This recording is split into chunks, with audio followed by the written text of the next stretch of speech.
Hello dear students, welcome back. JEE main session 1ൻ്റെ result വന്നു കഴിഞ്ഞു. പലരും നല്ല പേഴ്സൻറ്റേജ് വാങ്ങി. പലരുടെയും പേഴ്സൻറ്റേജ് NIT കിട്ടുമോ എന്ന കാര്യത്തിൽ അനിശ്ചിതത്വത്തിലാണ്. 97 എബവ് പേഴ്സൻറ്റേജിലുള്ള സ്റ്റുഡൻസ് എല്ലാം ജെഇ അഡ്വാൻസിനുള്ള പ്രിപ്പറേഷൻ തുടങ്ങിക്കഴിഞ്ഞു. മറ്റ് പലരും കൺഫ്യൂഷനിലാണ്. ഈ വക കാര്യങ്ങൾ ഡിസ്കസ് ചെയ്യാനാണ് നമ്മൾ ഇന്നത്തെ സെഷനിലൂടെ ഉദ്ദേശിക്കുന്നത്. നൗ ജെഇ മെയിൻ സെഷൻ 2ന് പ്രിപ്പയർ ചെയ്യണമെങ്കിൽ നിങ്ങൾ ചെയ്യേണ്ട കാര്യങ്ങൾ, അൾട്ടിമേറ്റ്ലി പ്രിപ്പറേഷൻ്റെ ഏറ്റവും ഇമ്പോർട്ടൻറ്റ് ആൻഡ് ഫൈനൽ സ്റ്റെപ്പ് എന്ന് പറയുന്നത് ഒരുപാട് പ്രീവിയസ് ഇയർ ക്വസ്റ്റ്യൻസ് സോൾവ് ചെയ്യുക എന്നതാണ്. ഒരു 10 ഇയേഴ്സ് ഓർ ഈവൺ ഒരു 5 ഇയേഴ്സിൻ്റെ എക്സാംസ് ജെഇ മെയിൻ എടുത്താൽ തന്നെ ഒരുപാട് സെഷനുകളിലായി, ഒരുപാട് ഷിഫ്റ്റുകളിലായി ഒരുപാട് ക്വസ്റ്റ്യൻസ് നമുക്ക് അവൈലബിൾ ആണ്. So solve previous year questions. Now session 1ൽ നിന്ന് വ്യത്യസ്തമായി നിങ്ങൾ ശ്രദ്ധിക്കേണ്ട മറ്റൊരു കാര്യം, പലപ്പോഴും നമ്മൾ സെലക്റ്റീവ് ആയിട്ടുള്ള ചാപ്റ്റേഴ്സ് ഫിസിക്സിലും കെമിസ്ട്രിയിലും പ്രിപ്പയർ ചെയ്താൽ മതി, അല്ലെങ്കിൽ അതാണ് ചെയ്യേണ്ടതെന്ന് പറഞ്ഞിരുന്നു. എന്നാൽ ഇത്തവണത്തെ ജെഇ മെയിൻ സെഷൻ 1 ജനുവരി സെഷനിൽ സംഭവിച്ച കാര്യങ്ങൾ ഈ തീരുമാനത്തെ തെറ്റിക്കുന്ന തരത്തിലാണ്. അതായത് പല ഷിഫ്റ്റുകളും വളരെ ഈസി ക്വസ്റ്റ്യൻസ് ആയതുകൊണ്ട് തന്നെ സ്കോർ 200 എബവ് ചെയ്താൽ മാത്രമേ നല്ലൊരു പേഴ്സൻറ്റേജ് 97% എബവ് കിട്ടുകയുള്ളൂ എന്ന അവസ്ഥ ഉണ്ടായി. അതുകൊണ്ട് തന്നെ നെക്സ്റ്റ് സെഷനിൽ നമ്മൾ ഒരു ചാപ്റ്റേഴ്സും ലീവ് ചെയ്യാൻ പാടില്ല എന്നതാണ് എൻ്റെ അഭിപ്രായം.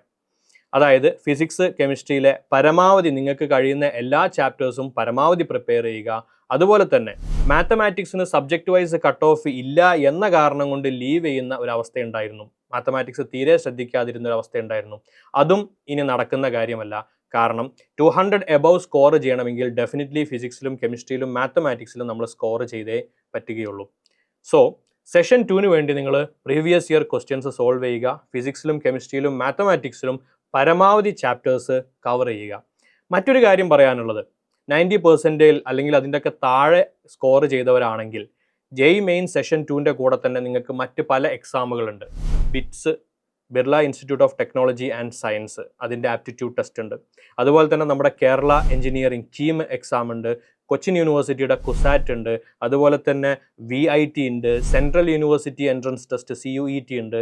ഇങ്ങനെയുള്ള പല ഡിഫറെൻറ്റ് എക്സാമുകളുണ്ട്. നൗ മറ്റ് എക്സാമുകൾ ഫോക്കസ് ചെയ്യുന്നവരാണെങ്കിലും അഡ്വാൻസ്ഡ് അല്ലാത്ത മറ്റേതൊരു എക്സാം ഫോക്കസ് ചെയ്യുന്നവരാണെങ്കിലും നിങ്ങളുടെ ബേസ് ലൈൻ എന്ന് പറയുന്നത് ജെഇ മെയിൻ സെഷൻ 2 തന്നെയാണ്.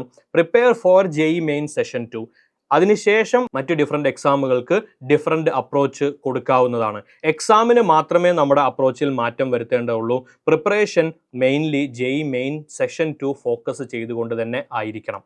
സെഷൻ 1ൽ ചോദിച്ച ക്വസ്റ്റ്യൻസ്, അതിൻ്റെ ചാപ്റ്റേഴ്സിൻ്റെ ഒരു കണക്ക് നമ്മൾ എടുക്കുകയാണെങ്കിൽ ഫിസിക്സിൽ ഏറ്റവും കൂടുതൽ ക്വസ്റ്റ്യൻസ് ചോദിച്ചിട്ടുള്ളത് ഇലക്ട്രോ മാഗ്നറ്റിസം സെക്ഷനിലാണ്. ഇലക്ട്രോ മാഗ്നറ്റിസം എന്ന് പറയുമ്പോൾ നിങ്ങൾക്കറിയാം, ഇലക്ട്രോസ്റ്റാറ്റിക്സ് തുടങ്ങി EMI AC വരെ വരുന്ന ചാപ്റ്റേഴ്സിനെയാണ് ഇലക്ട്രോ മാഗ്നറ്റിസം എന്ന് പറയുന്നത്.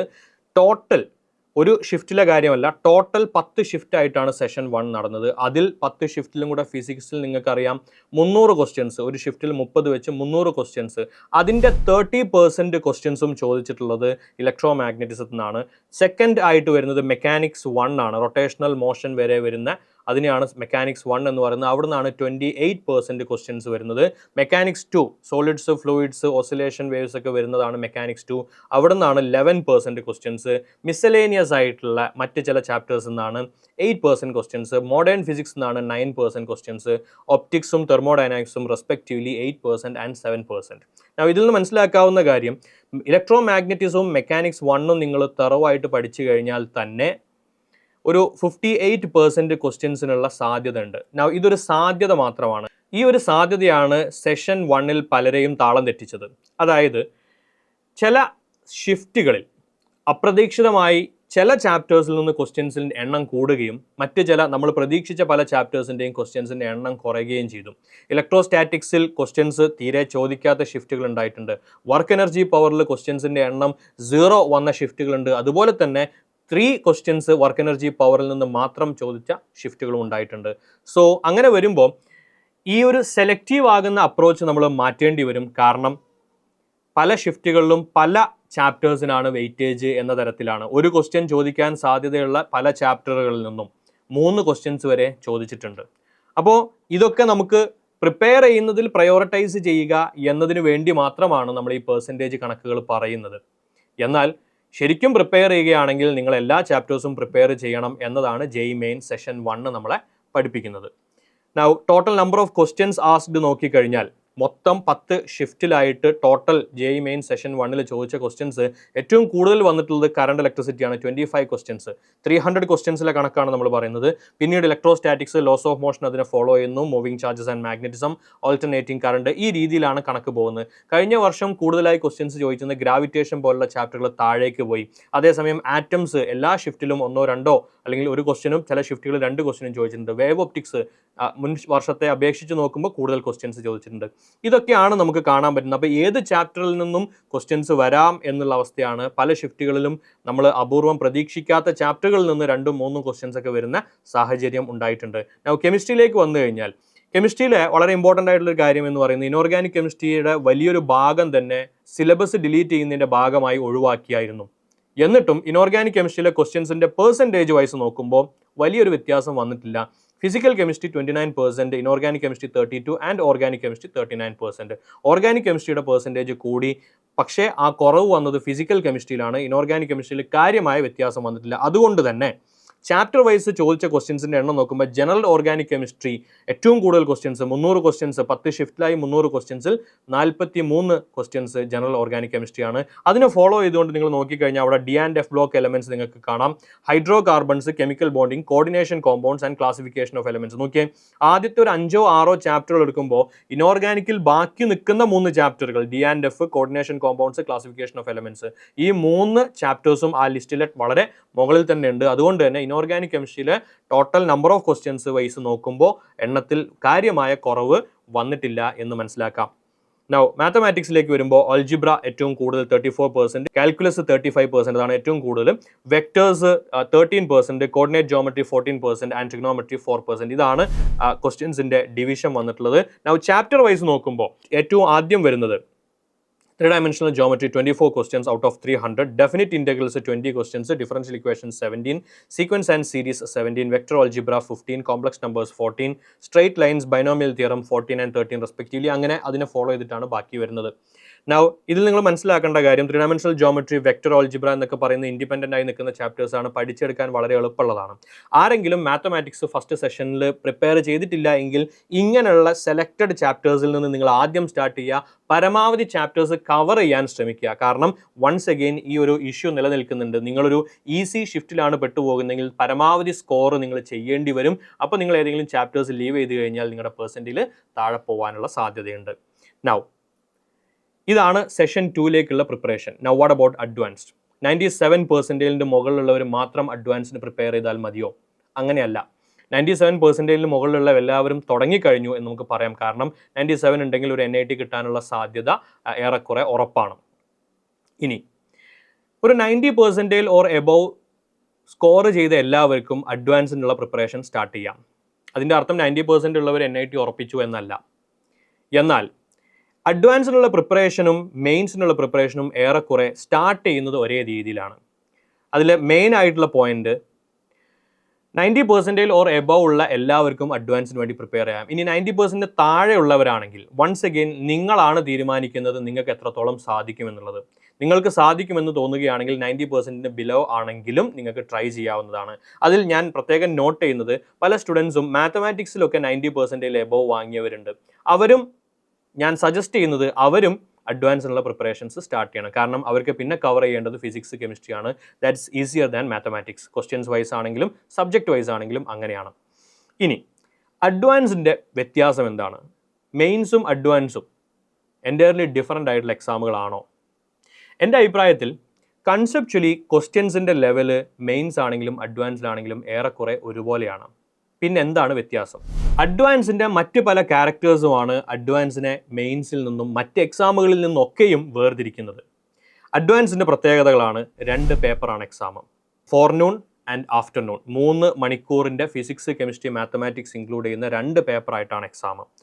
മിക്സ്ഡ് കൺസെപ്റ്റ് ക്വസ്റ്റ്യൻസ് ആയിരിക്കും. ഫോർ എക്സാമ്പിൾ ഇലക്ട്രോസ്റ്റാറ്റിക്സും മെക്കാനിക്കൽ പ്രോപ്പർട്ടീസ് ഓഫ് ഫ്ലൂയിഡ്സും കണക്ട് ചെയ്ത ക്വസ്റ്റ്യൻസ് ഉണ്ടാവാം. അങ്ങനെ വരുമ്പോൾ ഇലക്ട്രോസ്റ്റാറ്റിക്സ് മാത്രം പഠിച്ചു പോയൊരു സ്റ്റുഡൻറ്റിന് ആ പ്രോബ്ലം സോൾവ് ചെയ്യാൻ സാധിക്കണമെന്നില്ല. കെമിസ്ട്രിയിലാണെങ്കിൽ ഓർഗാനിക് കെമിസ്ട്രി അല്ലെങ്കിൽ മറ്റേതെങ്കിലും ചാപ്റ്ററിൽ കാർബോക്സിലിക് ആസിഡിൻ്റെ കേസിൽ ഈതർ ഫോം ചെയ്യുന്ന കേസിൽ ഈതർ ഫോമേഷന് ശേഷം അതിൻ്റെ സ്റ്റീരിയോ കെമിസ്ട്രി ആയിരിക്കാം ക്വസ്റ്റ്യൻ. മൾട്ടി കൺസെപ്റ്റ് ഇൻക്ലൂഡ് ചെയ്യുന്ന ക്വസ്റ്റ്യൻസ് ആണ് പലപ്പോഴും ഉണ്ടാവുക.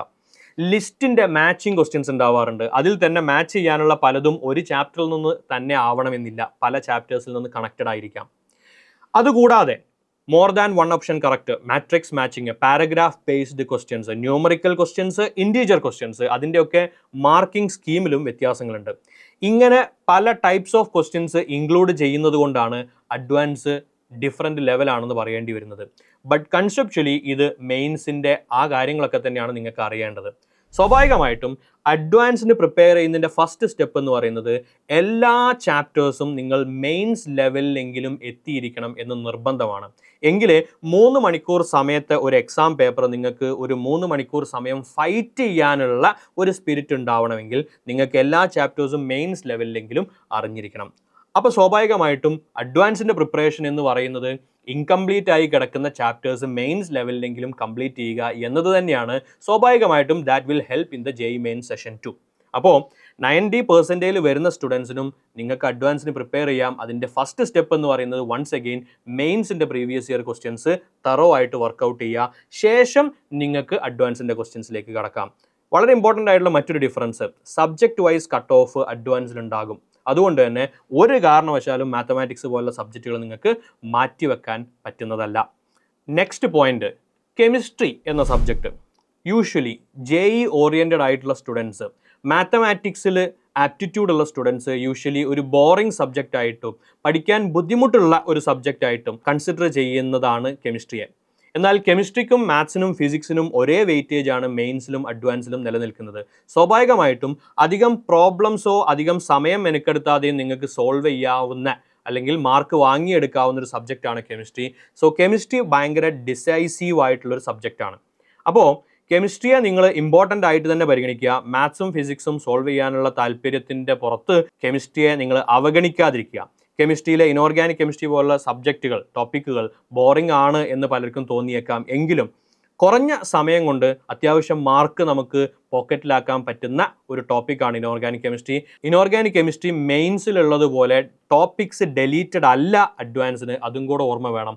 S ബ്ലോക്ക് പോലെയുള്ള P ബ്ലോക്ക്, അതുപോലെ തന്നെ സോളിഡ് സ്റ്റേറ്റ്, അങ്ങനെയുള്ള പല ചാപ്റ്റേഴ്സും അഡ്വാൻസിൽ അഥവാ മുമ്പുണ്ടായിരുന്ന എല്ലാ ചാപ്റ്റേഴ്സും അഡ്വാൻസിൻ്റെ സിലബസിൽ ഇൻക്ലൂഡഡ് ആണ്. അപ്പോൾ ആ ടോപ്പിക്കുകളും കൂടെ നിങ്ങൾ പഠിക്കാൻ മറക്കരുത്. ഇങ്ങനെ പ്രിപ്പയർ ചെയ്യുകയാണെങ്കിൽ കെമിസ്ട്രിയിൽ അത്യാവശ്യം നല്ലൊരു സ്കോർ നിങ്ങൾക്ക് വാങ്ങിയെടുക്കാം. അഡ്വാൻസിനെ സംബന്ധിച്ച് നോക്കുമ്പോൾ മെയിൻസിനേക്കാളും ലോ സ്കോറിംഗ് ആയിട്ടുള്ളൊരു എക്സാമാണ്. വൺസ് അഗെയിൻ ഇപ്രാവശ്യം മെയിൻസ് സെഷൻ 1 അപ്സെറ്റ് പോലെ അഡ്വാൻസിൻ്റെ ക്വസ്റ്റ്യൻസ് വളരെ ഈസിയായി പെർസെൻറ്റേൽ, റാങ്ക്, അങ്ങനെ മാർക്ക് പോലുള്ള കമ്പാരിസൺസ് ഡിഫിക്കൽട്ട് ആക്കുമോ എന്ന് പറയാൻ പറ്റില്ല. ബട്ട് ഡിഫറൻറ്റ് ഷിഫ്റ്റുകൾ ഇല്ലാത്തതുകൊണ്ട് അതിന് സാധ്യത കുറവാണ്. എന്നിരുന്നാലും ഇതാണ് നിങ്ങൾ ചെയ്യേണ്ടത്. പ്രീവിയസ് ഇയർ ക്വസ്റ്റ്യൻസ് സോൾവ് ചെയ്യുക. എല്ലാ ചാപ്റ്റേഴ്സും മെയിൻസ് ലെവലിലെങ്കിലും നിങ്ങൾ പ്രിപ്പയർ ചെയ്തിരിക്കണം. അതിനുശേഷമാണ് അഡ്വാൻസിൻ്റെ പ്രീവിയസ് ഇയർ ക്വസ്റ്റ്യൻസിലേക്ക് കടക്കേണ്ടത്. സോ അതാണ് പറയാനുള്ളത്. ഇതോടുകൂടി നിങ്ങൾ ഇനി നെക്സ്റ്റ് എന്താണ് ചെയ്യേണ്ടത് എന്നതിൽ ഇനിയും ആർക്കെങ്കിലും കൺഫ്യൂഷൻ ഉണ്ടെങ്കിൽ ഒരൊറ്റ കാര്യമേ പറയാനുള്ളൂ, എല്ലാ ചാപ്റ്റേഴ്സും മെയിൻസ് ലെവലിൽ പ്രിപ്പയർ ചെയ്യുക. അത് കഴിഞ്ഞ് നിങ്ങൾക്ക് സമയമുണ്ടെങ്കിൽ സ്വാഭാവികമായിട്ടും നിങ്ങൾക്ക് അഡ്വാൻസിൻ്റെ ലെവലിലുള്ള പ്രീവിയസ് ക്വസ്റ്റ്യൻസിലേക്ക് കടക്കാവുന്നതാണ്. That's all. Wish you all the best. Thank U.